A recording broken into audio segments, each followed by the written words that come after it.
ఈరోజు AP news సంబంధించినటువంటి వార్తా విశేషాలు ఎలా ఉన్నాయి ఇప్పుడు చూసేద్దాం. ముందుగా ఈనాడు పేపర్లో చూసుకున్నట్లయితే ఇక రాయలసీమను రతనాల సీమగా మారుస్తామంటున్నారు మరి ఏపీ సీఎం చంద్రబాబు గారు. మరి నిన్న హంద్రనివ జలాలకైతే హారతిస్తున్నటువంటి ఒక దృశ్యం మనం చూస్తూ ఉన్నాం. ఇక మరి హంద్రనివ జలాలకు హారతిస్తున్న సీఎం చంద్రబాబు, చిత్రంలో మంత్రులు జనార్దన్ రెడ్డి, ఇక ఫారూక్, ఎమ్మెల్యే జయసూర్య, అలాగే మంత్రి రామానాయుడు, మాజీ MLA Sujathamma, MLA Charitha Reddy. హంద్రనివ Sujala Sravanthi pumping స్టేషన్లో 3 పంపుల నుంచి విడుదలవుతున్న నీరు, మరి 3 పంపుల నుంచి కూడా హంద్రనివ వాగులో ఉన్నటువంటి 3 పంపుల నుంచి కూడా నీరు విడుదలవుతున్నటువంటి దృశ్యం మనం చూస్తూ ఉన్నాం. మరి సీఎం చంద్రబాబు గారు అయితే ఆ జలాలకు హారతిస్తున్నటువంటి ఒక వార్త అయితే మనం చూస్తూ ఉన్నాం. మరి 100 రోజుల్లో కాలువ సామర్థ్యాన్ని రెట్టింపు చేశాం, అలాగే అసాధ్యం అనుకున్న పనులను పూర్తి చేసి చరిత్ర సృష్టించాం. ఈ ఆగస్టు 15 నుంచి వాట్సాప్ గవర్నెన్స్ లో 700 సేవలట. మరి ముఖ్యమంత్రి చంద్రబాబు వెల్లడి. హంద్రనివాకు నీరు వదిలి జలహారతి. ఇక 100 రోజుల్లో కాల్వ సామర్థ్యాన్ని రెట్టింపు చేసినామని చెప్పేసి అయితే మరి చంద్రబాబు గారు అయితే సగర్వంగా చెప్తున్నటువంటి వార్త మనం చూస్తా ఉన్నాం. మరి అసాధ్యం అనుకున్న పనులను పూర్తి చేసి చరిత్ర సృష్టించుతున్నాము. అట్లనే ఇక రాయలసీమను కూడా మేము రత్నాల సీమగా చేసి తీర్చిదిద్దుతామని చెప్పి చంద్రబాబు గారు చెప్తున్నటువంటి ఒక వార్త అయితే మనం చూస్తా ఉన్నాం. మరి మొత్తం మీద అయితే హంద్రనివ జలాలకైతే మరి హారతిస్తున్నటువంటి ఒక వార్త మనం చూస్తా ఉన్నాం. ఇక నెక్స్ట్, అక్రమ మైనింగ్ కేసులో వంశీ ముందస్తు బెయిల్ రద్దు, కేసును మళ్లీ విచారించండి, ఇరుపక్షాల వాదనలు విన్నాకే తుది ఉత్తర్వులు ఇవ్వండి, హైకోర్టుకు సుప్రీంకోర్టు ఆదేశం. ఇక ఇలాంటి విచారణ గురించి ఎప్పుడు వినలేదని వ్యాఖ్యానట. మరి హైకోర్టుకు అయితే సుప్రీంకోర్టు అయితే ఆదేశాలు జారీ చేయడం జరిగిందట. మరి వంశీకి ముందస్తు బెయిల్ కూడా రద్దు చేయడం జరిగిందంటూ మరొక వార్త అయితే రావడం జరిగింది. మళ్ళీ విచారణ చేపట్టమంటుందంట. అంటే ఆల్రెడీ ఇంతకుముందు జరిపినటువంటి దర్యాప్తులు, విచారణలు ఇవన్నీ కూడా పక్కన పెట్టి మొత్తం కంప్లీట్గా ఉన్న విచారణలు అంటే మొత్తం విచారణ అంతా కూడా కంప్లీట్ అయిపోయిన తర్వాతనే ఉత్తర్వులు ఇవ్వండి, అప్పటి వరకు ఉత్తర్వులు కూడా ఇవ్వద్దు అని చెప్పేసి అయితే మరి సుప్రీంకోర్టుకి అయితే ఆదేశాలు అయితే జారీ చేయడం జరిగింది. సుప్రీంకోర్టు అయితే హైకోర్టుకు ఆదేశాలు జారీ చేయడం జరిగింది. ఇక మరి అమెరికాలోని హ్యూస్టన్లో తన భార్య కన్నును ఇక అమితానందంతో హత్తుకున్న శుభాంశు శుక్లా అంటూ ఒక వార్త అయితే మనం చూస్తూ ఉన్నాం. మరి భారతదేశానికి గర్వకారణమైనటువంటి శుభాంశు శుక్లా అంతరిక్షంలోకి సేఫ్గా వెళ్ళి సేఫ్గా ల్యాండ్ అవ్వడంతో భారతదేశం చాలా గర్వంగా ఫీల్ అవుతోంది. మరి పలు మంత్రులు కావచ్చు, ఇక ప్రధానమంత్రి మోదీ, ఇక అమిత్ షా, సో ఇలాంటి పెద్ద పెద్ద వాళ్ళు కూడా శుభాంశు శుక్లను మెచ్చుకుంటూ ఉన్నారు. మరి ప్రపంచ దేశాల యొక్క కన్ను కూడా మన భారతదేశం పైన పడింది. మరి శుభాంశు శుక్లా ఏదైతే అంతరిక్షంలోకి వెళ్ళి 18 రోజుల పాటు అక్కడ ఉండి అక్కడ పరిశోధనలు అంతా కూడా చేసుకుని ఇక మళ్ళీ సేఫ్గా ల్యాండ్ అవ్వడంతో మరి ప్రపంచ దేశాల కన్నంతా కూడా భారతదేశం పైన పడింది. మరి భారతదేశం నుండి తొలి భారతీయుడిగా అంతరిక్షంలో పెట్టినటువంటి వ్యక్తిగా మరి శుభాంశు శుక్లా మరి చరిత్రలో నిలిచిపోయిండు. మరి మొత్తం మీద శుభాంశు శుక్లా ఏదైతే ల్యాండ్ అవుతున్నటువంటి టైంలో నిజంగా చాలా భావోద్వేగానికి గురైపోయిందంట. మరి వాళ్ళ ఫ్యామిలీ మెంబర్స్ అయితే ఇంకా చాలా గర్వంతో ఏమంటారు ప్రౌడ్తో మొత్తం కళ్ళలో వాటర్ తెచ్చుకొని చాలా గర్వంగా ఫీల్ అయ్యారట. మొత్తం మీద అయితే మరి శుభాంశు శుక్లా ఈ నెల 23 వరకు కూడా క్వారంటైన్లో ఉండనున్నాడు. ఎందుకంటే మరి అంతరిక్షంలో నుండి రాగానే వాళ్ళ ఫ్యామిలీ మెంబర్స్ దగ్గరికి అయితే పంపించారు. ఎందుకంటే వాళ్ళ బాడీకి సంబంధించినటువంటి కొన్ని టెస్టులు ఉంటాయన్నమాట, కొన్ని చెకప్స్ ఉంటాయి, ల్యాబ్లో పర్యవేక్షణలో ఉంటారనమాట. కంప్లీట్గా ఈ మంత్ 23 వరకు అయితే మరి ఖచ్చితంగా క్వారంటైన్లో ఉంటారు. ఆల్మోస్ట్ ఏదైతే ల్యాండ్ అవ్వడం జరిగిందో ల్యాండ్ అయినప్పటి నుంచి కూడా ఆల్రెడీ ల్యాబ్లో పరీక్షలు జరుపుతూనే ఉన్నారు. ఇక మొత్తం మీద అయితే నిన్న అమెరికాలో ఉన్నటువంటి హ్యూస్టన్లో తన భార్య కానును అతుకున్నటువంటి ఒక వీడియో మనం చూస్తాను. వాళ్ళ ఫ్యామిలీ మెంబర్స్ని అయితే మన శుభాంశు శుక్లా అయితే కలుసుకున్నాడు. ఇక ఇలా దరఖాస్తు అలా అనుమతులట. నగరాలు పట్టణాల్లో ఇళ్ల నిర్మాణం సులువే. స్వీయ ధృవీకరణ పథకంతో పేద మధ్యతరగతికి అనేక వెసులుబాట్లు. కార్యాలయాల చుట్టూ తిరిగే అవసరం ఇక లేదట. ఇక మరి చూసుకున్నట్లయితే దరఖాస్తు చేయగానే అనుమతులు వచ్చేస్తూ ఉంటాయట. మరి ఇక చూసుకున్నట్లయితే డీటెయిల్స్లోకి వెళ్తే ఇల్లు భవనాలు నిర్మించుకోవాలనుకునే వారి కోసం ప్రభుత్వం కొత్తగా తీసుకొచ్చిన స్వీయ ధృవీకరణ పథకం కింద వెంటనే అనుమతులు లభించనున్నాయి. దరఖాస్తును అప్లోడ్ చేయడమే తడవుగా అనుమతులు వచ్చేలా ప్రభుత్వం ఏర్పాట్లు చేసింది. దీంతో నగరపాలక సంస్థల కార్యాలయాలకు వెళ్లాల్సిన పని ఉండదు. అనుమతుల కోసం కార్పొరేటర్లు, కౌన్సిలర్లు, పట్టణ ప్రణాళిక సిబ్బంది చుట్టూ కాళ్ళరిగేలా తిరగాల్సిన అవసరం లేదట. అసలు ఏం చేయాలంటే ఈ ప్రాసెస్ కావడానికి ఏం చేయాలో తెలుసుకుందాం. నగరాలు, పట్టణాలు లైసెన్స్ కలిగిన సాంకేతిక నిపుణులను కలిస్తే పని పూర్తయినట్లే.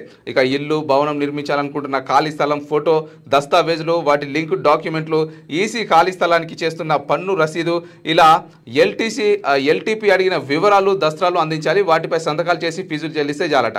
మరి ఏదైతే నగరం పట్టణంలో లైసెన్స్ కలిగినటువంటి సాంకేతిక నిపుణులు ఉంటారో మరి వాళ్ళని కలిసే చాలట. మన యొక్క ఏమంటారు ల్యాండ్కి సంబంధించినటువంటి వివరాలన్నీ కూడా, ల్యాండ్కి సంబంధించినటువంటి డాక్యుమెంట్స్ అట్లనే మొత్తం కూడా వాళ్ళకి సమర్పిస్తే ఆటోమేటిక్గా వాటికి సంబంధించినటువంటి దస్తావేజులు ఆ ఫోటో ఏమంటారు ఖాళీ స్థలం ఫోటో దించి ఆ ఫోటో కావచ్చు, మరి అవన్నీ కూడా ఆ లింక్ డాక్యుమెంట్లు ఈసీ స్థలానికి చేస్తున్నటువంటి పన్ను రసీదు ఇవన్నీ కూడా ఎల్టీపీ అడిగిన వివరాలు అందించాలంటే వాటిపై సంతకాలు చేసి ఫీజులు చెల్లిస్తే చాలా ఆటోమేటిక్గా ఇట్లా అప్లోడ్ చేస్తాం లేదు మనకు అనుమతులు అయితే వచ్చేసాయి అంటూ ఒక వార్త అయితే మనం చూస్తా ఉన్నాం. ఇల్లు నిర్మాణం కోసం సాంకేతిక నిపుణులు ప్లాన్ గీసి దానితో పాటు దస్తావేజులు ఇతర పత్రాలు ఫీజులు చెల్లించిన చలానా సహా డెవలప్మెంట్ పర్మిషన్ మేనేజ్మెంట్ సిస్టమ్ పోర్టల్లో అప్లోడ్ చేయాలట. మరి నిజంగా ఈ సిస్టమ్ అయితే నిజంగా ప్రజలకైతే చాలా చాలా ఉపయోగకరంగా ఉంటుందని చెప్పుకోవచ్చు. ఎందుకంటే మనకు ఏదైనా స్థలం సంబంధించినటువంటి ఇల్లు కట్టుకోవడానికి పర్మిషన్ కావచ్చు, లేదంటే మరి ఆ దాదాపు ఇప్పుడు 2 అంతస్తుల నుంచి 3 అంతస్తుల వరకు మాత్రమే పర్మిషన్ ఉంది, అంటే 2 అంతస్తుల వరకు మాత్రమే పర్మిషన్ ఉంటుంది కొన్ని దగ్గర, మరి 3 అంతస్తుల పర్మిషన్ కావచ్చు. వాటన్నిటి కోసం కూడా కాళ్ళు అరిగేలా మరి తహసీల్దార్ కార్యాలయాల చుట్టూ కావచ్చు, మరి కార్పొరేటర్ల చుట్టూ కావచ్చు, ఎమ్మెల్యేల చుట్టూ మరి కాళ్ళు అరగలే తిరుగుతూ ఉంటారనమాట. సో అయినా కూడా మరి కొంతమంది అయితే మరి ఆ పనులు కూడా చేసుకోలేక చాలా ఇబ్బందులు పడుతూ ఉంటారు. ఇలాంటి వారికి అయితే మరి ప్రభుత్వం అయితే మంచి వెసులుబాటు కల్పించిందని చెప్పుకోవచ్చు. మరి ఒక మంచి ప్రాసెస్ని అయితే తీసుకురావడం జరిగింది. మరి ఇదైతే చాలా చాలా యూస్ఫుల్ అవుతుందని చెప్పుకోవచ్చు ఇక ప్రజలకి, జనాలకి. మార్కెట్ కమిటీ పీఠాలపై మహిళా మనులట. 66 చైర్పోస్టుల ప్రకటన, వాటిలో 35 అవతలకే. మొత్తంగా తెదేపాకు 52, జనసేనకు 10, భాజపాకు 4 అంట. ఇక రాష్ట్ర వ్యాప్తంగా 66 వ్యవసాయ మార్కెట్ కమిటీలకు చైర్మన్లను ప్రభుత్వం గురువారం ప్రకటించింది. వీటిలో మహిళలకు పెద్దపీట వేసింది. వారికి 35 చైర్పర్సన్ పోస్టులను కేటాయించింది. మొత్తం 66 చైర్మన్ పదవుల్లో 52 తెదేపాకు, 10 జనసేనకు, 4 భాజపాకు కేటాయించింది. ఇందులో 17 మంది బీసీలు, 10 మంది ఎస్సీలు, 5 ఎస్టీలు, 5 మైనార్టీలకు అవకాశం ఇచ్చిందట. నిజంగా మంచి గొప్ప విషయం అని చెప్పుకోవచ్చు. మరి ఈసారి మార్కెట్ కమిటీల పైన కూడా మరి మార్కెట్ కమిటీ చైర్పర్సన్లు ఎన్నుకునేటువంటి విషయంలో 66 చైర్పర్సన్ల పోస్టులు అయితే ప్రకటించడం జరిగిందంటే దాంట్లో ఇక మరి టీడీపీకి అయితే 52, జనసేనకు 10, ఇక బీజేపీకి అయితే 4 ఇవ్వడం జరిగిందట. మరి దీంట్లో 17 మంది బీసీలు ఉండగా మరి ఎస్సీలు ఎస్టీలు అయితే 5 ఉన్నారట. అలాగే 5 మైనార్టీలకు కూడా అవకాశం ఇచ్చిందట ప్రభుత్వం. మరి ఖచ్చితంగా ఇది ఒక మంచి విషయం అని చెప్పుకోవచ్చు. మార్కెట్ కమిటీ పైన అయితే మరి మహిళా మనులకు కూడా మంచి అవకాశం లభించిందని చెప్పుకోవచ్చు. ఇక చిన్న పరిశ్రమలు చిగురించాలి. రాష్ట్ర ఆర్థిక అభివృద్ధిలో ఎంఎస్ఎంఈలు కీలకం. ఇతర రాష్ట్రాల్లోని మేలైన విధానాలను అనుసరించాలి. ఇక రాష్ట్ర ప్రభుత్వానికి టాస్క్ ఫోర్స్ కమిటీ సూచనలు అంటూ ఒక వార్త అయితే మనం చూస్తా ఉన్నాం. ఇక రాష్ట్ర ఆర్థిక అభివృద్ధిలో సూక్ష్మ, చిన్న, మధ్య తరహా పరిశ్రమలు కీలక పాత్ర పోషిస్తాయని, ఈ రంగం అభివృద్ధికి ఇతర రాష్ట్రాల్లోని అత్యుత్తమ విధానాలను అవలంబించాలని స్వర్ణాంధ్ర దార్శనిక పత్రం 2047 లక్ష్యంపై ఏర్పాటైన టాస్క్ ఫోర్స్ కమిటీ సూచించింది. భారీ మెగా పరిశ్రమలతో పోలిస్తే 10 రెట్లు ఎక్కువ ఉపాధి అవకాశాలు ఇందులో వస్తాయని, అందుకు అనుగుణంగా అనువైన వాతావరణం పెంపొందించాలని పేర్కొంది. ఎంఎస్ఎంఈల కోసం ప్రతి పారిశ్రామిక పార్కులో కామన్ ఫెసిలిటీ సెంటర్ల ఏర్పాటుకు తక్కువ ధరకు 5 నుంచి 10 ఎకరాలు కేటాయించాలి. చార్జెడ్ అకౌంటెంట్, సివిల్ ఇంజనీరింగ్, ఆర్థిక సాఫ్ట్వేర్ నిపుణులతో ప్రాజెక్ట్ మానిటరింగ్ యూనిట్ ఏర్పాటు చేయాలి. రతన్ టాటా ఇన్నోవేషన్ హబ్ ద్వారా మోంటార్షిప్ అందించి సిక్ యూనిట్ల నిర్వహణ సమస్యలను పరిష్కరించాలని కమిటీ తన నివేదికలో పేర్కొందట. ఇక ప్లగ్ అండ్ ప్లే విధానంలో పరిశ్రమల ఏర్పాటుకు అనువైన వాతావరణం, ఉత్పత్తి సౌకర్యాలు కల్పించాలని ఇక మరి ప్రభుత్వం అయితే చర్యలు తీసుకున్నట్టుగా మనకైతే చూస్తూ ఉంది. మరి నిజంగానే మరి పెద్ద కంపెనీలు అయితే ఖచ్చితంగా మరి చదువుకున్న వాళ్ళు లేకపోతే మంచి గ్రాడ్యుయేషన్ కంప్లీట్ అయిన వాళ్ళకే ఉద్యోగ అవకాశాలు లభించేటువంటి అవకాశాలు ఉంటాయి. మరి చిన్న పరిశ్రమల ద్వారా నిజంగా చాలా మంది ఏమంటారు చదువు లేని వాళ్ళు 100 మంది యొక్క జీవితాలు బాగు చేయాలంటే మరి ఖచ్చితంగా చిన్న పరిశ్రమలు అయితే అవసరం. మరి చదువుకోలేని వాళ్ళకైతే మరి ఆధారం వెన్నెముక అంటే చిన్న పరిశ్రమలే అని చెప్పుకోవచ్చు. మరి చిన్న పరిశ్రమల ద్వారా కూడా రాష్ట్రం ఆర్థిక అభివృద్ధిలో తోడ్పాటును అందిస్తుంది అన్నట్టుగా కూడా ఒక వార్త అయితే మనం చూస్తూ ఉన్నాం. ఖచ్చితంగా చిన్న పరిశ్రమలను కూడా డెవలప్ చేసే విధానంలో మరి ప్రభుత్వం అయితే కీలక పాత్ర పోషిస్తుందంట. ఇది కూడా చాలా మంచి విషయం అని చెప్పుకోవచ్చు. ఎందుకంటే చిన్న మధ్య తరహా కుటుంబానికి సంబంధించినటువంటి ప్రజలు ఎక్కువ మొత్తంలో ఉన్నారు. అంటే అధికంగా చదువుకున్నటువంటి వాళ్ళు ధనవంతులతో పోలిస్తే పేదవాళ్ళు, ఆ మధ్యతరగతి వాళ్ళు, అలాగే చిన్న మధ్య తరగతి వాళ్ళు అయితే నిజంగా చాలా ఎక్కువ మంది ఉన్నారు. కాబట్టి చిన్న పరిశ్రమలు కూడా స్థాపిస్తే మరి చిన్న పరిశ్రమలలో చిన్న ఉద్యోగాలు చేసేటువంటి వాళ్ళ సంఖ్య ఎక్కువగా ఉంటుంది. అలాగే వాళ్ళకు కూడా ఉద్యోగాల అవకాశాలు లభిస్తాయి. అలానే మరి రాష్ట్రానికి సంబంధించినటువంటి ఆర్థిక వ్యవస్థ బలపడుతుంది అనడంలో అసలు ఏమంటారు డౌటే లేదని చెప్పుకోవచ్చు.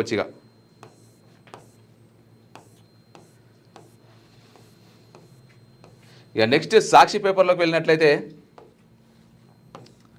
బలిపీఠంపై అన్నదాత, ఏడాది పాలనలో 250 మందికి పైగా రైతుల బలవన్మరణం. ఓవైపు వైపరీత్యాలు, మరోవైపు సర్కారు నిర్లక్ష్యం, అందని పెట్టుబడి సాయం, అదునుకు దొరకని విత్తనాలు, ఎరువులు. ఇక ఏడాదిలో ఏ ఒక్క పంటకు దక్కని మద్దతు ధర, అటకెక్కిన పంటల బీమా, అందని నష్టపరిహారం, తడిసి మోపడవుతున్న అప్పులు, భారమవుతున్న కుటుంబ పోషణ, అప్పుల బాధ తాళలేక ఆదుకునేవారు లేక ఆత్మహత్యలకు ఒడిగడుతున్న రైతులు. అత్యధికంగా ఉమ్మడి కర్నూలులో 68 మంది చనిపోయారట ఉమ్మడి కర్నూలు జిల్లాలో. ఇక అనంతపురంలో 46 మంది, వైఎస్ఆర్ జిల్లాలో 37 మంది, శ్రీకాకుళంలో 27 మంది ఆత్మహత్య అనట. కానీ 104 మంది మాత్రమే అని రాష్ట్ర ప్రభుత్వం బుకాయింపు. ఇక వ్యక్తిగత కారణాలను చెబుతూ రైతు ఆత్మహత్యలను నమోదు చేయని వైనం. ఇక మరి బాధిత కుటుంబాలకు పైసా విడుదల చేయని కూటమి సర్కార్. 5 ఏళ్ల పాలనలో రైతులకు అన్ని విధాలుగా అండగా నిలిచిన వైఎస్ జగన్ ప్రభుత్వం అట. మరి ఏదైతే కూటమి ప్రభుత్వం వచ్చి ఇప్పుడు కేవలం సంవత్సర కాలం దాటినటువంటి పరిధిలో దాదాపు 200 మందికి పైగా రైతులైతే ఆత్మహత్యలు చేసుకున్నారు అన్నట్టుగా మనకైతే ఇక్కడ ఒక వార్త అయితే మనకు కనిపిస్తూ ఉంది. మరి అత్యధికంగా ఉమ్మడి కర్నూలు జిల్లాలో 68 మంది ఆత్మహత్య చేసుకున్నారంట రైతులు. అలాగే అనంతపురం జిల్లాలో 46 మంది ఆత్మహత్య చేసుకున్నారట. ఇక వైఎస్ఆర్ జిల్లాలో 37 మంది అంటే ఇక శ్రీకాకుళంలో 27 మంది ఆత్మహత్య చేసుకున్నారట. కానీ మరి కూటమి ప్రభుత్వం అయితే కేవలం 104 మంది మాత్రమే అని చెప్పి లెక్క చూపించడం ఇదంతా రాష్ట్ర ప్రభుత్వం యొక్క బుకాయింపు అని చెప్పేసి అయితే ఇక్కడ ఒక వార్త అయితే మనం చూస్తా ఉన్నాం. మరి వ్యక్తిగత కారణాలను చెబుతూ రైతు ఆత్మహత్యలను అయితే ఏమంటారు నమోదు చేయట్లేదట. సో కాబట్టి కేవలం 104 మంది మాత్రమే చనిపోయారన్నట్టుగా మరి ప్రభుత్వం చెప్తుందట. మొత్తం మీదనైతే 250 మందికి పైగా రైతులైతే ఆత్మహత్యలు చేసుకున్నారు అన్నట్టుగా ఇక ఒక వార్త అయితే మనం చూస్తా ఉన్నాం. మరి జగన్ పరిపాలించినటువంటి 5 ఏళ్ల పాలనలో రైతులకు అన్ని విధాలుగా అండగా నిలిచి మరి వాళ్ళకు ఆత్మహత్యలకు పాల్పడకుండా మరి అన్ని విధాలుగా సపోర్ట్ చేశాం. మరి ఇప్పుడు కూటమి ప్రభుత్వంలో ఎరువులు లేక పంట దిగుబడి లేక పంటకు మద్దతు ధర లేక ఇలా పలు కారణాలతో రైతులైతే బలవన్మరణానికి ఆత్మహత్యలకు పాల్పడుతున్నారు అన్నట్టుగా మనమైతే కూడా ఒక వార్త అయితే మనం చూస్తా ఉన్నాం. ఇక ఇరాక్ షాపింగ్ మాల్లో భారీ అగ్ని ప్రమాదం, 60 మందికి పైగా సజీవ దహనం. కుట్ నగరంలో మంటల్లో కాలిపోతున్న షాపింగ్ మాల్ భవనం అంట. మరి నిజంగా మృత్యువు ఎక్కడి నుంచి ఎలా కబలిస్తుందో అసలు ఎవ్వరు కూడా ఊహించలేరు. మరి ఇలాంటి షాపింగ్ మాల్స్ కావచ్చు ఏదైనా సరే ఏదైనా సంఘటన జరిగితే మాత్రం ఇక మనిషి యొక్క ప్రాణాలకే ప్రమాదం అని చెప్పుకోవచ్చు. మరి ఈ సంఘటనలు కూడా ఫైర్ యాక్సిడెంట్ వల్లనో ఏదో ఒక కారణంగా కొంచెం అంటే వాళ్ళ ఏదైతే సంస్థ ఉందో మరి ఆ షాపింగ్ మాల్ యొక్క నిర్లక్ష్యం కారణంగానో మరి మొత్తం మీద అయితే ప్రమాదం జరిగిందట. అగ్ని ప్రమాదం చూసినట్లయితే చాలా ఘోరంగా కాలిపోతున్నటువంటి దృశ్యాలు మనం చూసుకోవచ్చు. ఇక కుట్ నగరంలో మంటల్లో కాలిపోతున్న షాపింగ్ మాల్ భవనం అట. మరి ఆ షాపింగ్ మాలే కాలిపోయిందంటే మరి ఎన్ని కోట్ల నష్టం వచ్చిందో మనకైతే అంచనా వేసుకోవచ్చు. ఇక ఏదైతే షాపింగ్ మాల్ కాలిపోయిందో మరి దాంట్లో కూడా చాలామంది అయితే గాయపడ్డారు, చాలామంది అయితే మరణించారు అన్నట్టు కూడా మనకు వార్తలు వస్తూ ఉన్నాయి. ఇక నిన్న నుంచి కూడా ఇక నగరి టీడీపీ ఎమ్మెల్యే నోటి దురదనట. మాజీ మంత్రి ఆర్కే రోజాపై అసభ్యకర వ్యాఖ్యలు, వ్యక్తిత్వ హననం చేస్తూ మెసేజ్లు, మరి వంత పాడుతూ ఐటీడీపీ దుష్ప్రచారం. రోజా ఫిర్యాదు చేసినా పట్టించుకొని నగరి పోలీసులు. మహిళలపై జరుగుతున్న ఆకృత్యాలపై గొంతు నెత్తినందుకు కక్ష కట్టారు. ఇది ప్రమాదకరమైన సంస్కృతి అని రోజా ఆగ్రహం. ఎమ్మెల్యేపై చర్యలు తీసుకోవాలి. పుష్పశ్రీవాణి, వరదు కళ్యాణి, శ్యామల గారు అంటూ ఉన్నారు. ఇక నగరి ఎమ్మెల్యే అయితే మరి రోజా గారి పైన, రోజా గారు కూడా ఒకప్పుడు నగరికి మాజీ ఎమ్మెల్యే, ఇప్పుడు ప్రస్తుతం నగరికి మాజీ ఎమ్మెల్యే అనమాట. సో రోజా గారి పైన ఇప్పుడు ప్రస్తుతం ఉన్నటువంటి నగరి ఎమ్మెల్యే కీలక వ్యాఖ్యలు చేస్తూ ఉన్నారు, అలాగే అసభ్యకరమైనటువంటి మెసేజ్ చేస్తూ ఉన్నారని చెప్పేసి అయితే ఆరోపిస్తూ ఉన్నారు. మరి ఇప్పుడు ఉన్నటువంటి ప్రజెంట్ నగరి ఎమ్మెల్యే పైన అయితే ఖచ్చితంగా చర్యలు తీసుకోవాలని చెప్పేసి అయితే మరి పుష్ప శ్రీవాణి గారు, వరదు కళ్యాణి గారు, అలాగే శ్యామల గారు, మరి ఆర్కే రోజా గారు, పలువురు వైసీపీ నేతలు అయితే ఆరోపిస్తున్నటువంటి ఒక వార్త అయితే మనం చూస్తూ ఉన్నాం. ఇక హంద్రినివాపై చంద్ర నాటకమట. మాల్యాలలో హంద్రినివా మోటార్ ఆన్ చేసి నీటిని విడుదల చేసిన చంద్రబాబు. ఇక హంద్రినివా పథకాన్ని తానే చేపట్టి తానే పూర్తి చేశానంటూ రైతుల ఎదుటే వచ్చి పచ్చి అబద్ధాలు పలికిన సీఎం. ఏటా నీటిని విడుదల చేస్తున్న ఇన్ఛార్జి మంత్రి ప్రజాప్రతినిధులు. ఇప్పుడు ఢిల్లీ నుంచి వాయు మార్గంలో మల్యాల వెళ్లి నీటిని విడుదల చేసిన చంద్రబాబు. ఇక తొలి దశ కాలువ విస్తరణ, రెండో దశ కాలువ లైనింగ్ పనుల్లో భారీ అవినీతిని కప్పిపుచ్చుకోవడానికే డ్రామా.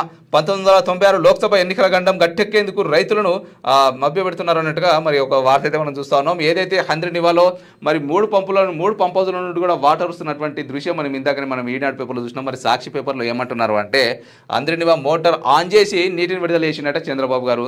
మరి ఏదైతే మరి హంద్రినివా పథకాన్ని తానే చేపట్టి తానే పూర్తి చేసినట్టు రైతుల ఎదుట చాలా పచ్చి అబద్ధాలు చెప్తున్నారు చంద్రబాబు గారు అన్నట్టుగా మనకి ఇక్కడ చూస్తూ ఉన్నాం. ఏటా విడుదల వచ్చి ప్రతి ఏటా కూడా నీటిని అయితే ఇన్ఛార్జ్ మంత్రి అలాగే ప్రజాప్రతినిధులు అయితే విడుదల చేస్తూ ఉన్నారంట. ఇప్పుడు ఢిల్లీ నుంచి వాయు మార్గంలో ఇక మల్యాల వెళ్ళి నీటిని విడుదల చేసి చంద్రబాబు. మరి వాయు మార్గం అంటే ఏంది? హెలికాప్టర్ విమానంలో వచ్చి మరి నీటిని విడుదల చేసినటువంటి చంద్రబాబు అంటూ కూడా ఒక వార్త అయితే మనం చూస్తూ ఉన్నాం. ఇక తొలి దశ కాలువ విస్తరణ, రెండో దశ కాలువ లైనింగ్ పనుల్లో భారీ అవినీతిని కప్పిపుచ్చుకోవడానికే రామనట. మరి తొలి దశ అలాగే రెండు దశలో ఉన్నటువంటి అవినీతి ఏదైతే ఉందో దాని అన్నింటినీ కప్పిపుచ్చుకోవడానికి మరి రైతుల దృష్టిలో మంచి పేరు తెచ్చుకోవడానికే మరి చంద్రబాబు గారు ఇవన్నీ కూడా నాటకం ఆడుతున్నారు అన్నట్టుగా మనకి ఇక్కడ ఒక వార్త అయితే మనం చూస్తా ఉన్నాం. ఇక 1996 లోక్సభ ఎన్నికల గండం గట్టెక్కేందుకే రైతులను సీఎం చంద్రబాబు గారు అయితే మభ్య పెడుతున్నారు అన్నట్టుగా ఈ వార్త యొక్క ఉద్దేశం అనమాట. ఇక ఇక ఇక్కడ ఒక వార్త చూసుకోవచ్చు. కాళ్ళు పట్టుకున్నా కనికరించకుండా చంపేశారు, తనను చంపేస్తున్నారని టీడీపీ నేతకు రాయుడు మెసేజ్ పెట్టాడు. మరి పవన్ కళ్యాణ్ స్పందించకపోవడం బాధాకరం. ఏపీకి బదిలీ చేస్తే కేసు నీరు గారిపోతుంది, కన్నీరు మున్నూరవుతున్న రాయుడు అమ్మమ్మ సోదరి అంటూ ఒక వార్త అయితే మనం చూస్తా ఉన్నాం. మరి ఏదైతే మరి పవన్ కళ్యాణ్ గారి యొక్క వీరాభిమాని రాయుడు గారు చనిపోయారో, మరి ఆ రాయుడు పవన్ కళ్యాణ్ గారికి అయితే మెసేజ్ పెట్టిండట, నన్ను చంపేస్తున్నారు అని చెప్పి టీడీపీ నేతకు. ఓకే, సో టీడీపీ నేతకు మెసేజ్ పెట్టడం జరిగిందంట, మరి నన్ను చంపేస్తున్నారని చెప్పి. అయినా కూడా పవన్ కళ్యాణ్ గారు కూడా ఇప్పటివరకు చనిపోయిన తర్వాత కూడా స్పందించకపోవడం చాలా బాధాకరం అంటూ మరి రాయుడు గారి అమ్మమ్మ మీడియాతో మాట్లాడుతున్నారు. రాజేశ్వరమ్మ గారు మరి చంపేస్తామని చెప్పినా కూడా, చంపేస్తున్నారని తెలిసి మేము కాళ్ళు పట్టుకుంటామని చెప్పినా కూడా కనికరం లేకుండా కూడా చంపేశారు. మరి ఇప్పటి వరకు కూడా కూటమి ప్రభుత్వం కానీ లేదంటే పవన్ కళ్యాణ్ గారు కానీ ఎవ్వరు కూడా స్పందించుకోవడం చాలా బాధాకరం, చాలా బాధేస్తుందంటూ మరి సాక్షి మీడియాతో మరి రాయుడు గారి అమ్మమ్మ రాజేశ్వరమ్మ వాపోతున్నటువంటి ఒక వార్త అయితే మనం చూస్తా ఉన్నాం. ఇక డీటెయిల్స్లోకి వెళ్తే తన మనవడిని చంపేస్తారనే భయంతో కాళ్ళు పట్టుకున్నా కనికరించలేదని శ్రీనివాసులు రాయుడు అమ్మమ్మ రాజేశ్వరమ్మ కన్నీరు మున్నరయ్యారు. ఇక పవన్ కళ్యాణ్ని పిచ్చిగా అపమానించిన తన సోదరుని హత్య చేశారని తెలిసిన జనసేన అధినేత ఇంతవరకు స్పందించకపోవడం అన్యాయమని రాయుడు సోదరి కీర్తి ఆవేదన వ్యక్తం చేశారు. ఇక రాయుడు హత్య విషయంపై తమకు న్యాయం చేయాలని కీర్తితో పాటు ఆమె అమ్మమ్మ రాజేశ్వరమ్మ గురువారం శ్రీకాళహస్తి డీఎస్పీని కలిశారు. ఈ సందర్భంగా వారు మీడియాతో మాట్లాడారట.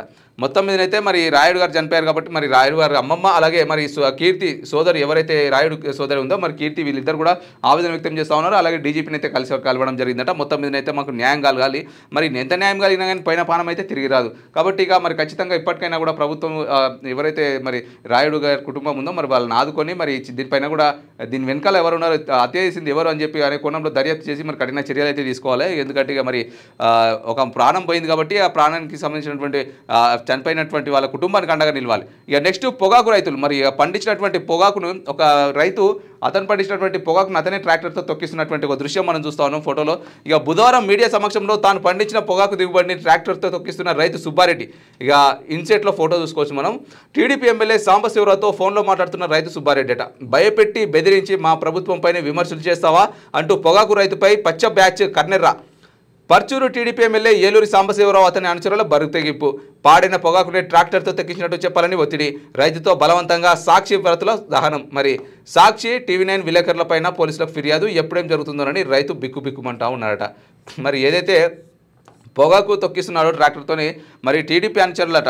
పర్చూరు టీడీపీ ఎమ్మెల్యే ఏలూరు సాంబశివరావు అలాగే తన అనుచరులట. మరి మొత్తం మీద పాడిన పొగాకునే ట్రాక్టర్తో తొక్కిస్తున్నామని చెప్పి అబద్ధాలు చెప్పు మరి మీడియాకు అన్నట్టుగా చెప్పినట్టుగా మనకి ఇక్కడ ఒక వార్త అయితే మనం చూస్తా ఉన్నాం. మరి రైతులతో బలవంతంగా సాక్షి పరతుల దహనం చేపిస్తున్నారు అన్నట్టుగా, అంటే సాక్షి టీవీ9 విలేకరులపైన కూడా పోలీసులు ఫిర్యాదు చేసిండ్రు అన్నట్టుగా.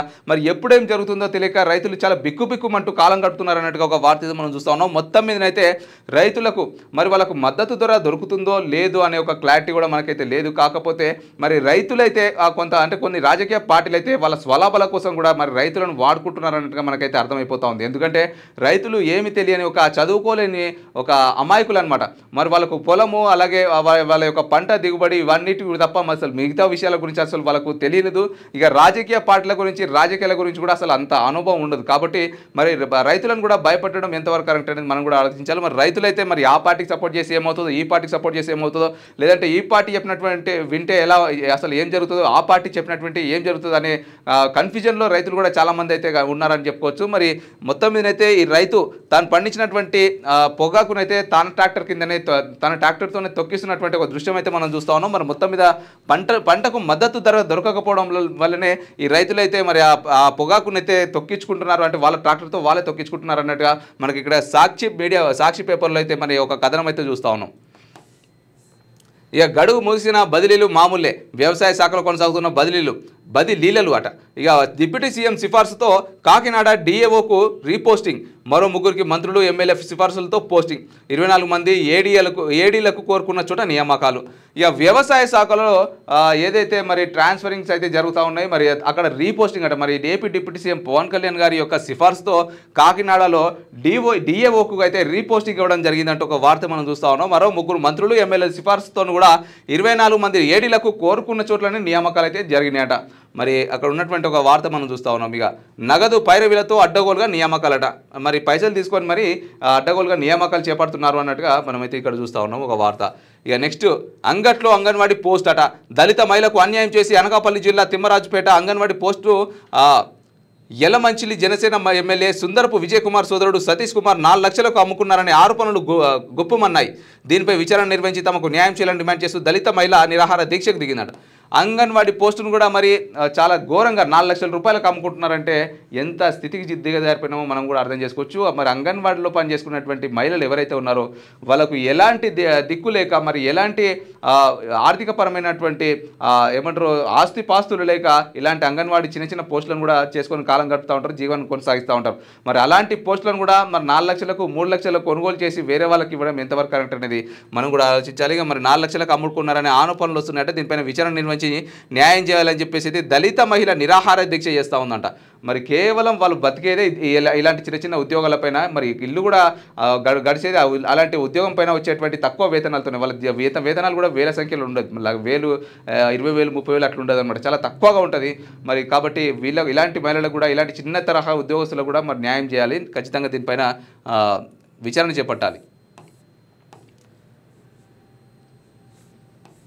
ఇక నెక్స్ట్ ఆంధ్రజ్యోతి పేపర్లోకి వెళ్ళినట్లయితే ఎలాంటి వార్తలు చూద్దాం. ఇక నీళ్లపై గొడవలు వద్దట. మరి ఆంధ్రనివా కాల్వకు నీటిని విడుదల చేసిన సీఎం చంద్రబాబు, పక్కన మంత్రులు నిమ్మల, పయ్యావుల, ఎంపీ శబరి. మరి నిన్న ఏదైతే మరి ఆంధ్రనివా జలాలు అయితే మరి మూడు పైపుల నుండి కూడా చంద్రబాబు గారు అయితే నీరు విడుదల చేయడం జరిగిందో దానికి సంబంధించినటువంటి ఒక వార్త మనం చూస్తాను. ఇక 2 రాష్ట్రాలు బాగుండాలి, ఇచ్చి పుచ్చుకుందాం అంటూ చంద్రబాబు గారు అయితే చెప్తా ఉన్నారు.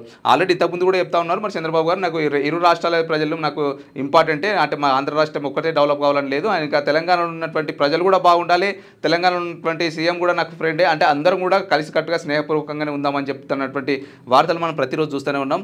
ఇక ఇదే తరుణంలో 2 రాష్ట్రాలు బాగుండాలని ఇచ్చిపుచ్చుకుందామని చంద్రబాబు గారు చెప్తా ఉన్నారు. ఇక మల్యాల నుంచి ఆంధ్రనివాకు నీటి విడుదల, ఇక గోదావరి జలాలు వాడుకోమని తెలంగాణకు చెప్పాను. సీమ ప్రాజెక్టులను పూర్తి చేస్తాం. ఆంధ్రనివా కాలువతో 6 లక్షల ఎకరాలకు సాగునీరు, 33 లక్షల మందికి త్రాగునీరు దొరుకుతుందట. ఆంధ్రనివా కాలువతో అయితే 6 లక్షల ఎకరాలకైతే సాగునీరు అందుతుందట. మరి 6 లక్షల ఎకరాలు అంటే తక్కువ అయితే కాదు, రైతుల యొక్క పంటలు కూడా దిగుబడి కూడా చాలా బాగుంటుంది. మరి 33 లక్షల మందికి తాగునీరు దొరుకుతుందట. ఇక భవిష్యత్తులో శ్రీశైలం నుంచి తిరుమల వరకు కృష్ణా జలాలు అయితే ఖచ్చితంగా వస్తాయంటూ మరి చంద్రబాబు గారు చెప్తా ఉన్నారు. ఇక సీమ ప్రాజెక్టులకు 12,000 కోట్లు ఖర్చు పెట్టిన ఘనత టీడీపీదేనట. నిజంగా సీమ ప్రాజెక్టుల కోసం కేవలం సీమ ప్రాజెక్టులకే దాదాపు 12,000 కోట్లు ఖర్చు పెట్టింది మరి టీడీపీ ప్రభుత్వం. అలాగే జగన్ 2,000 కోట్లు పెట్టలేదు. సీమను హార్టికల్చర్ హబ్ చేస్తాం. ఇక ఓర్వకల్లు, లేపాక్షి మధ్య ఎలక్ట్రానిక్స్, రక్షణ, ఏరోస్పేస్ పరిశ్రమలు అయితే నెలకొల్పుతామని చెప్పి చంద్రబాబు గారు చెప్తా ఉన్నారు. కొప్పర్తి, ఓర్వకల్లు నోట్లకు 5,000 కోట్లు. ఇక ఓర్వకల్లులో డ్రోన్ సిటీ, త్వరలోనే కడప స్టీల్ పనులు, కర్నూలులో హైకోర్టు బెంచ్ పెడతామట. మల్యాల వద్ద వేద మంత్రాలతో సీఎం పూజలు, ఇక కృష్ణమ్మకు జలహారతి. మరి సీఎం చంద్రబాబు గారు అయితే చెప్తా ఉన్నారు. మరి జగన్ ప్రభుత్వం కేవలం 2,000 కోట్లు కూడా పెట్టలేదు, మేము 12,000 కోట్లు సీమ యొక్క ప్రాజెక్టులకే పెడుతున్నామని చెప్పి చంద్రబాబు గారు చెప్తున్నటువంటి ఒక వార్త అయితే మనం చూస్తూ ఉన్నాం. ఇక చినుకు లేక చిత్తరట, ఎండుతున్న పంటలు, ఆందోళనలో రైతులు, మందకొడిగా ఋతుపవనాలు, చాలని వర్షాలు, లోటు వర్షపాతంతో అన్నదాత విలువిల, తడులకు నోచని బెట్టపైర్లు. జూన్ 1 నుంచి జూలై 16 వరకు కురిసిన వర్షం 107.7 మిల్లీమీటర్లే, మొత్తంగా 37.5% వానలోటు, 7.21 లక్షల హెక్టార్లలోనే సాగు. ఇప్పటికైనా విస్తారంగా కురిస్తే సాగు పుంజుకునే అవకాశం. మొత్తం మీదనైతే రైతులు అయితే మరి చూసిరు కదా ఫోటోలో, ఎంత మొత్తం కూడా ఎండిపోయి పంటలు మొత్తం ఎండిపోయి బీడు వారుతున్నటువంటి ఒక వాతావరణం మనం చూస్తూ ఉన్నాం. ఇట్లుంది పరిస్థితి. మొత్తం మీద వానల కోసం అయితే రైతులు పడి గాపులు కాస్తున్నటువంటి రోజులు మనం చూస్తున్నాం. ఎందుకంటే ఇప్పుడు ఆల్మోస్ట్ మనకు జూలై కూడా కంప్లీట్ అయిపోతా ఉంది. జూలైలో కూడా దాదాపు 18-20 రోజులు కూడా కంప్లీట్ అయిపోతున్నటువంటి నేపథ్యంలో ఇప్పటికి కూడా వర్షాలు రాకపోవడం చాలా దారుణం అని చెప్పుకోవచ్చు. ప్రకృతి ఏ విధంగా దెబ్బతింటుంది, మనం చేసేటువంటి ప్లాస్టిక్ వాడకం వల్ల కావచ్చు, లేదంటే పొల్యూషన్ వల్ల కావచ్చు, మనం వాడేటువంటి వాహనాల వల్ల కావచ్చు, మొత్తం మీదనైతే వాతావరణం కలుషితమైపోయి మొత్తం వర్షాలు కూడా రాకుండా అయిపోతూ ఉన్నాయి. సో రైతులైతే మరి బీభత్సంగా వర్షాల కోసం ఎదురు చూస్తున్నటువంటి ఒక వార్త మనం చూస్తూ ఉన్నాం. నిజంగా చాలా దారుణం అని చెప్పుకోవచ్చు. రైతులకు కొంతమేర బోర్లు ఉన్నప్పటికీ కూడా వర్షాలపైన ఆధారపడుతూ ఉంటారు ఎక్కువ మటుకైతే. ఇక సైబర్ నేరగాళ్లకు చెక్, ఆన్లైన్ మోసాల కట్టడికి సైబర్ వింగ్ అట. ఐజీ ఆర్కే రవికృష్ణ నేతృత్వంలో ఏర్పాటు. ఇందులో ఎస్పీ, అడిషనల్ ఎస్పీ, డిఎస్పీలు అధునాతన సైబర్ టూల్స్తో రంగంలోకి. అచ్యుతాపురం, సామర్లకోట ఘటనలతో ఇక డీజీపీ గుప్తా అప్రమత్తం, వింగ్కు శ్రీకారం. మరి సైబర్ నేరగాలు విసురుతున్న సవాల్ను ఎదుర్కొనేందుకు పోలీసులు సిద్ధమయ్యారు. ఎక్కడో ఉంటూ రోజు కొత్త తరహాలో ఎత్తుగడతో మోసాలకు పాల్పడుతున్న భూచోట్ల ఆట కట్టించబోతున్నారు. సైబర్ నేరాలకు అడ్డుకట్ట వేసేందుకు రాష్ట్ర పోలీసు యంత్రాంగం ప్రత్యేక సైబర్ విభాగాన్ని ఏర్పాటు చేసింది. ఐజీ ర్యాంక్ అధికారి ఆర్కే కృష్ణ ఆధ్వర్యంలో నిపుణులైన పోలీసులను అయితే రప్పించడం జరిగిందట. మరి మొత్తం మీదనైతే ఆన్లైన్ మోసాలు చాలా జరుగుతూ ఉన్నాయి కాబట్టి సైబర్ నేరాలకు చెక్ పెట్టేందుకు, ఇక ఆన్లైన్ మోసాలను కట్టడి చేసేందుకు ఇక సైబర్ క్రైమ్ నేరగాలనైతే వాళ్ళు విసురుతున్నటువంటి సవాళ్ళను ఎదుర్కొనేందుకు అయితే పోలీస్ శాఖ అయితే సిద్ధమైపోయిందట. మొత్తం మీదనైతే వాళ్ళకి సంబంధించినటువంటి ఏదైతే సైబర్ నేరాలు ఉన్నాయో అడ్డుకట్ట వేసేందుకు పోలీస్ యంత్రాంగం అయితే ప్రత్యేక సైబర్ విభాగాన్ని అయితే ఏర్పాటు చేస్తూ ఉందట. ఇక నటి రన్యారావుకు 1 ఏడాది జైలు, శిక్షణ కాలంలో బెయిల్కు అవకాశం లేదు. బంగారం స్మగ్లింగ్ కేసులో కొఫెపోసా అడ్వైజరీ బోర్డు తీర్పిచ్చిందట. నటి రన్యారావుకు 1 ఏడాది జైలు శిక్ష అయితే విధించడం జరిగిందట బంగారం స్మగ్లింగ్ చేస్తుందనే కేసులో. శ్రీలక్ష్మి ఎన్ని వేల కోట్లు లంచం అడిగారు. ఇక ఓఎంసీ కేసులో తెలంగాణ హైకోర్టు ప్రశ్న అంటూ ఒక వార్త. ఇక దుబాయ్ బంధం నిజమే, తెలంగాణ ట్యాపింగ్ నిందితుడి ఫ్లాట్లోనే లిక్కర్ స్కామ్ దొంగల మకాం. చాణక్యతో పాటు మరో 4. అదే ఫ్లాట్లో శ్రవణ్ రావు కూడా బస. ఫ్లాట్ ఇచ్చింది రెంటల్ ఏజెన్సీ కాదు, శ్రవణ్ రావే. వివరాలు టవర్ రిజిస్టర్లో నమోదు. సహా యజమాని ఆకర్ష్కు అద్దె వాటా చెల్లించని తీరట. 22న విచారణకు రావాలని ఆకర్ష్కు సిట్ నోటీసు. మొత్తం మీద అయితే మరి మద్యం స్కామ్ ఏదైతే మరి కూటమి ప్రభుత్వం రాకముందు మద్యం స్కామ్ ఏదైతే జరిగిందో ఆ మద్యం స్కామ్లో మరి దుబాయ్తో బంధం నిజమే అని తేలిందట. మరి సిట్ అయితే దర్యాప్తు చేపట్టింది. మరి దుబాయ్లో కూడా మరి ఒక ఫ్లాట్ తీసుకున్నారు. మరి దుబాయ్కి తరచూ వెళ్ళొస్తున్నటువంటి ఆధారాలను అయితే సిట్ సేకరించింది. కాబట్టి చాణక్యతో పాటు మరో 4 అదే ఫ్లాట్లో శ్రవణ్ కూడా ఉన్నారని చెప్పేసి అయితే మరి సిట్ అయితే నిర్ధారించుకుందట. నోటీసులు అయితే జారీ చేసిందట. మరి ఆకర్ష్కు కూడా ఖచ్చితంగా విచారణకు రావాలని, అది కూడా 22 తారీఖు విచారణకు రావాలని చెప్పి ఆకర్ష్కు కూడా నోటీసులు జారీ చేసినటువంటి ఒక వార్త మనం చూస్తా ఉన్నాం. ఇక నెక్స్ట్ ఫడణవీస్తో ఉద్ధవ్ భేటీ. ఇక అధికార పక్షం వైపు రావాలని ఆహ్వానించిన మరుసటి రోజే సమావేశం. బీజేపీతో శివసేన మళ్ళీ దోస్తిన. మహారాష్ట్ర రాజకీయ వర్గాల్లో చర్చ. ఇక మహారాష్ట్ర రాజకీయ సమీకరణాలు మారిపోతున్నాయా? ఉద్ధవ్ ఠాక్రే మళ్ళీ బీజేపీతో కలవనున్నారా అంటే తాజా పరిణామాలు అవుననే అనిపిస్తున్నాయి. శివసేన అధినేత ఉద్ధవ్ ఠాక్రే గురువారం మహారాష్ట్ర సీఎం దేవేంద్ర ఫడణవీస్తో భేటీ అయ్యారు. మరి మహారాష్ట్ర రాజకీయాల గురించి అయితే ఒక వార్త అయితే మనం చూస్తూ ఉన్నాం. ఇక ఫడణవీస్తో అయితే ఉద్ధవ్ అయితే భేటీ అయ్యారన్నట్టుగా ఒక వార్త అయితే మనం చూస్తున్నాం. ఇక వంశీకి సుప్రీం షాక్. జస్టిస్ అవినాష్ ఇచ్చిన ముందస్తు బెయిల్ ఉత్తర్వులు పక్కన పెట్టిన కోర్టు. రాష్ట్ర ప్రభుత్వ వాదనలను వినకుండానే ఆదేశాలు ఎలా ఇస్తారని ప్రశ్నించిన బెంచ్. మరి పీటీ వారెంట్స్ గురించి ఏదో అనబోగా వంశీ తరపు న్యాయవాదిపై ఆగ్రహం. ప్రభుత్వ వాదనలు సమగ్రంగా విని మరి తీర్పునివ్వాలని హైకోర్టుకు ఆదేశాలు. 4 వారాల్లో విచారణ ముగించాలని స్పష్టీకరణ. మరి సుప్రీంకోర్టు అయితే వంశీకి షాక్ ఇవ్వడం జరిగింది. మరి వంశీకి ముందస్తు జైలు కావాలని చెప్పేసి అయితే న్యాయవాది ఏదైతే మరి సుప్రీంకోర్టుకి అయితే నివేదిక సమర్పించిందో మరి రాష్ట్ర ప్రభుత్వం కంప్లీట్గా నివేదిక ఇవ్వకుండానే మీరు ఎలా నిర్ణయం తీసుకుంటారు, మేము ముందస్తు బెయిల్ ఇవ్వమని చెప్పేసి అయితే రద్దు చేసినటువంటి ఒక వార్త మనం చూస్తూ ఉన్నాం. మరి హైకోర్టుకి అయితే ఆదేశాలు జారీ చేసింది. మరి ప్రభుత్వం మొత్తం ఈ వాదనలు విన్న తర్వాతనే సమగ్రంగా విచారణ జరిపి మరి తీర్పునివ్వాలని చెప్పేసి అయితే హైకోర్టుకి అయితే సుప్రీంకోర్టు తీర్పిస్తున్నటువంటి ఒక వార్త అయితే మనం చూస్తూ ఉన్నాం. ఇక బీహార్లో ఉచిత విద్యుత్ పథకం. గృహ వినియోగదారులకు నెలకు 125 యూనిట్ల వరకు ఉచితం. ఇక సీఎం నితీష్ కుమార్ వెల్లడి. అసెంబ్లీ ఎన్నికల నేపథ్యంలో పోటాపోటీ హామీలు. తాము అధికారంలోకి వస్తే నెలకు 200 యూనిట్ల ఉచిత కరెంట్ ఇస్తామని ఇప్పటికే ఆర్జేడీ హామీ అంట. మరి బీహార్లో కూడా ఉచిత విద్యుత్ పథకం అయితే చేపడుతున్నారు అన్నట్టుగా మనకి ఒక వార్త అయితే మనం చూస్తూ ఉన్నాం. సో ఇవన్నమాట ఇవాళ ఏపీ న్యూస్. మరి మరొక ఎపిసోడ్లో మరిన్ని ఏపీ న్యూస్తో మళ్ళీ కలుద్దాం. అంతవరకు చూసి ఉండండి క్యూ న్యూస్. నేను కిరణ్. Thank you.